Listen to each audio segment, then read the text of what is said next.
Duties of American Citizenship by Theodore Roosevelt. Buffalo, New York, January 26, 1883. Of course, in one sense, the first essential for a man's being a good citizen is his possession of the home virtues of which we think when we call a man by the emphatic adjective of manly. No man can be a good citizen who is not a good husband and a good father, who is not honest in his dealings with other men and women, faithful to his friends and fearless in the presence of his foes, who has not got a sound heart, a sound mind, and a sound body, exactly as no amount of attention to civil duties will save a nation if the domestic life is undermined, or there is lack of the rude military virtues which alone can assure a country's position in the world. In a free republic, the ideal citizen must be one willing and able to take arms for the defense of the flag, exactly as the ideal citizen must be the father of many healthy children. A race must be strong and vigorous. It must be a race of good fighters and good breeders, else its wisdom will come to naught and its virtue be ineffective, and no sweetness and delicacy, no love for an appreciation of beauty in art or literature, no capacity for building up material prosperity can possibly atone for the lack of the great virile virtues. But this is aside from my subject, for what I wish to talk of is the attitude of the American citizen in civic life. It ought to be axiomatic in this country that every man must devote a reasonable share of his time to doing his duty in the political life of the community. No man has a right to shirk his political duties under whatever plea of pleasure or business, and while such shirking may be pardoned in those of small cleans, it is entirely unpardonable in those among whom it is most common, in the people whose circumstances give them freedom in the struggle for life. In so far as the community grows to think rightly, it will likewise grow to regard the young man of means who shirks his duty to the state in time of peace as being only one degree worse than the man who thus shirks it in time of war. A great many of our men in business, or of our young men who are bent on enjoying life, as they have a perfect right to do if only they do not sacrifice other things to enjoyment, rather plume themselves upon being good citizens if they even vote, yet voting is the very least of their duties. Nothing worth gaining is ever gained without effort. You can no more have freedom without striving and suffering for it than you can win success as a banker or a lawyer without labor and effort, without self-denial in youth and the display of a ready and alert intelligence in middle age. The people who say that they have not time to attend to politics are simply saying that they are unfit to live in a free community. Their place is under a despotism, or if they are content to do nothing but vote, you can take despotism tempered by an occasional plebiscite, like that of the second Napoleon. In one of Lowell's magnificent stanzas about the Civil War, he speaks of the fact which his countrymen were then learning, that freedom is not a gift that tarries long in the hands of cowards, nor yet does it tarry long in the hands of the sluggard and the idler, in the hands of the man so much absorbed in the pursuit of pleasure or in the pursuit of gain, or so much wrapped up in his own easy home life as to be unable to take his part in the rough struggle with his fellow men for political supremacy.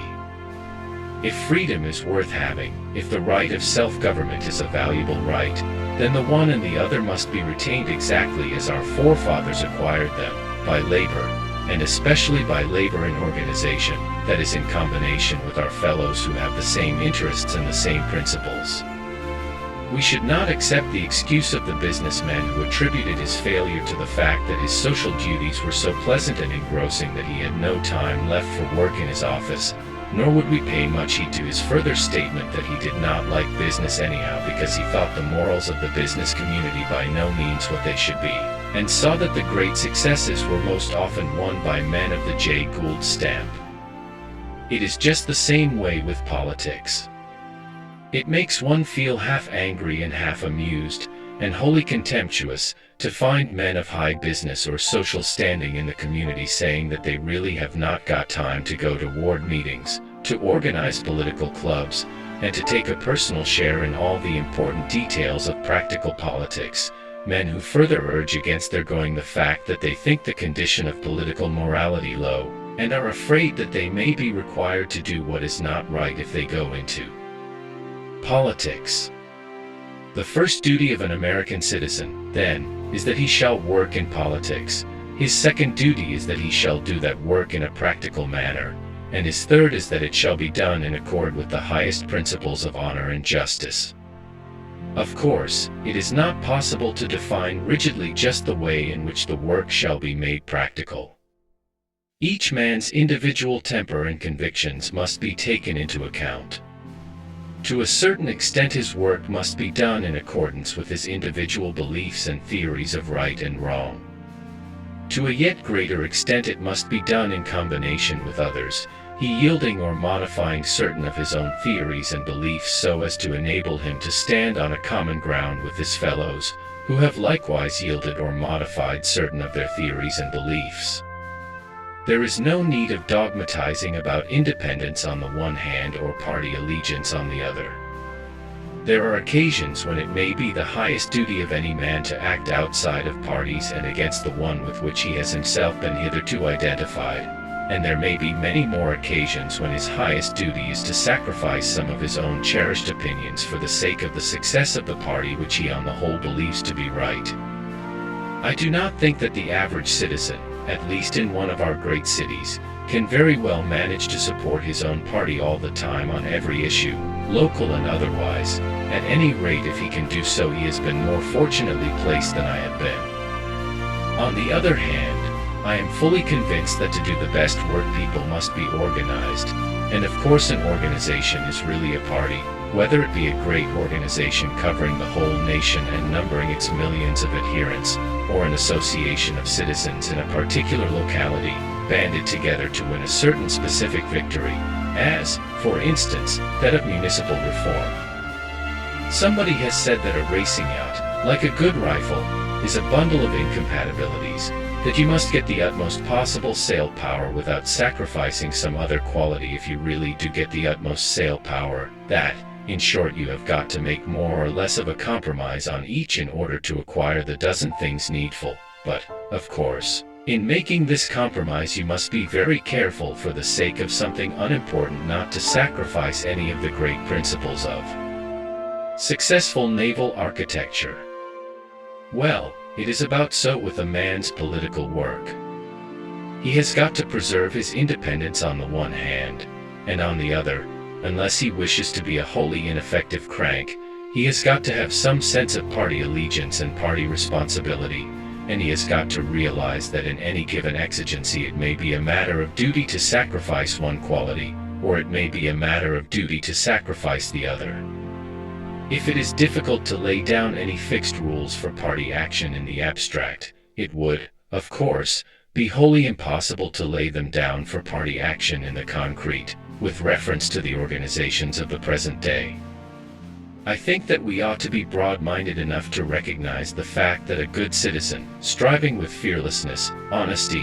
and common sense to do his best for the nation, can render service to it in many different ways, and by connection with many different organizations. It is well for a man if he is able conscientiously to feel that his views on the great questions of the day, on such questions as the tariff, finance, immigration, the regulation of the liquor traffic,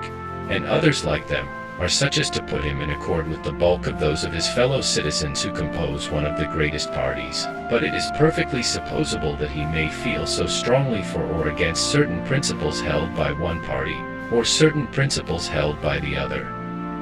that he is unable to give his full adherence to either. In such a case I feel that he has no right to plead this lack of agreement with either party as an excuse for refraining from active political work prior to election. It will, of course, bar him from the primaries of the two leading parties, and preclude him from doing his share in organizing their management, but, unless he is very unfortunate, he can surely find a number of men who are in the same position as himself and who agree with him on some specific piece of political work, and they can turn in practically and effectively long before election to try to do this new piece of work in a practical manner. One seemingly very necessary caution to utter is, that a man who goes into politics should not expect to reform everything right off, with a jump. I know many excellent young men who, when awakened to the fact that they have neglected their political duties, feel an immediate impulse to form themselves into an organization which shall forthwith purify